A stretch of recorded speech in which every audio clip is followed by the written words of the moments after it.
Welcome to SPU 67D Principles of Management 1. We're going to continue our discussion in Unit 3, the environment, social, and ethical responsibilities of businesses.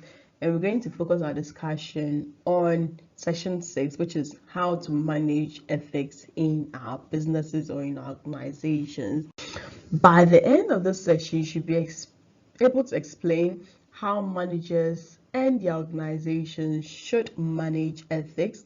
You should be able to outline the model of ethical behavior used as a basis for developing ethical guidance for decision making, and be able to give definition of what a code of ethics is in there. So when it comes to establishing ethical standards, businesses or organizations, even as individuals, sometimes it's a bit hard to decide on how to handle an ethical dilemma or an issue or a conflict as and when they come up. So there are three basic things that happens. Usually you may have to choose one when the dilemma happens. The first option is what we call the maximum personal benefit, which bases on egoism. So which is looking at you first. Is it to your interest? Is it to your benefit? Then you go for it.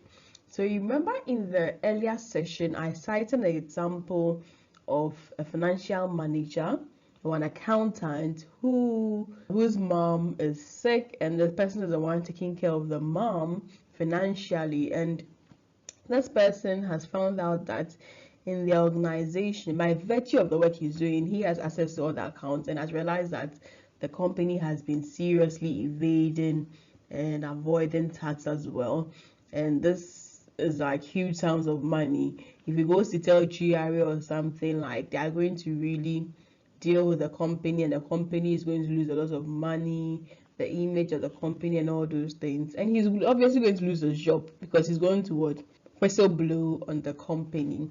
At the end of the day, his profession also requires him to be honest in dealings like that. If you've seen it, you need to say it. For such a person, you wonder, in this dilemma, what would the person do? The person can, based on the egoism approach, and decide that this one, I'll just keep quiet because me, I need the money. I need the money to pay for my mother's hospital issues and all those things. This is to my interest. Let me just keep quiet. After all, I'm not the one who did it, and then they go away. That is how the egoism usually works. It's just the interest of the people or things that are to their benefit. You also have the social benefits or the altruism, where we're looking at the numbers. At the end of the day, some may decide that, well, if we don't tell, don't forget that this one, it's just your mother which is benefiting, or you are benefiting. What about the numbers? Because governments need this money to also produce other things. Are we doing the right thing? And so sometimes in ethical dilemmas, you may also want to look out for the numbers. Is it only me who is going to be affected, or there are more who are going to be affected? If there are more going to be affected, sometimes people just tend to look out for the numbers and then go with the maximum social benefit. And so a typical example would be, if, let's say, there's how do you call it, when the COVID issues came up, you realize that we needed to look out for the safety of the people. And so even though drivers were not happy that in their cars and things we have to have the number one person space another person, even the churches and all those things, they were not so happy because the social distancing and things meant that you needed few people at a few spots and all those things. But at the end of the day, it was for the social benefit, it was for the good of the numbers. Because if we had not done that, most of us would have gotten the virus and died off alongside as well. So sometimes you may have to look out for the social benefit, which bases on altruism in making your ethical decisions. Sometimes you have to also look out for the obligation to a formal principle, which is not based on subjectivity but on rational principles which are set up. And there's this golden principle which is key, and like it's virtually everywhere. Whether you're a Christian, whether you're a Muslim, whether you're a Buddhist, wherever you are, there is a global golden principle which I think all faith, all denominations, everybody approves to it. And that principle is simple: do unto others as you'd want others to do unto you. So you have to sometimes put yourself in the shoes of the other person. Empathy. If it was you that was done to you, would you be happy?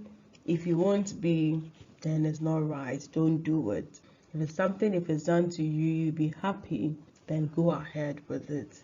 And so there are some formal principles that may be explicitly stated which we can abide by in making our ethical decisions.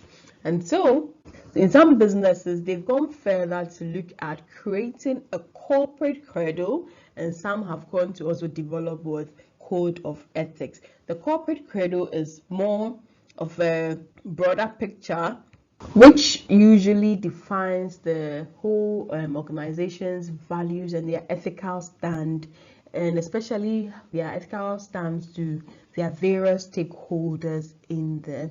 And some also go on further to develop the code of ethics, which is a written statement. It is public, like they tell you that this is it, this is not. And so in most organizations now, you may have code of ethics, which is spelling out to you that harassment, issues about sexual harassment and all those things, they are no, they are not tolerated.